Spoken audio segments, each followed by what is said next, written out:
mutta nyt sattuu se, että tulee B-finaali. Ja tasatarkkaan Kuosmanen vastaan 61 Kuosmanen. Ja kumpi saa posket ja kaataa korkealta, kumpi siitä lähti. Se oli ilmeisesti Vuorinen. Eli olisiko ollut se numero 61, siellä on parikin autoa ainakin tuolla ensimmäistä, mutta se on tyyliläisesti Kuosmanen on kärri. Ei, 61 on kakkosena siinä. Eli vuoden kakkosena Niepola kolmantena, 24 Lanto siinä seuraavana ja 37 Joni Vimaan. 123 oli vauhtia, tätä oli liikaa, kun se meni nurin. Toivottavasti siellä nyt tuplaliput sitten liehuu siihen malliin, että tiedetään, että ei tule niitä hankalia tilanteita siellä, erikoistilanteita, miten toimitaan.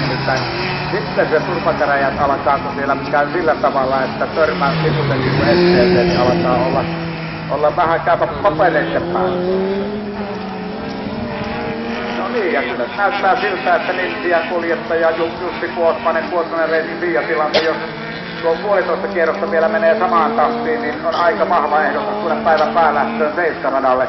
Tosin kierros ja rippeet on vielä matkaa tuonne ruutulipulle ja ei siinä Prinsessa-ruutussa uneen kannata heittäytyä, nimittäin aika lailla valppaana siinä tulee Toni Vuorinen, numero 61 ajava lempäläiskuljettaja tuolla takana. Keltasaalipulla himmaileekin, mutta aika lailla reippaasti sittenkin. Aha, ja sitten tuli hartialukko. Onko luoja, en tiedä, jompaa kumpaa siinä hierotaan. No, niitäkin on jo aika jossain vaiheessa tehdä. Ja nyt on aika ruveta tekemään ympyrää 18, eli Jussi Kuosmanen kohdalle. Mutta kyllä Vuorinen tulee kyllä takaa koko ajan ja tekeekö viimeisessä kaarteessa vielä sitten temput. Miten tuon, onko Kuosmassa ongelmia? Syysyykö, puuttuuko? Ei. Ei, kyllä siinä nyt pelattiin vaan pitkän päälle, varman päälle. Eli Kuosmanen jatkaa Vuorinen kakkosena. Niepolas joutuu lähdössä kolmanneksi.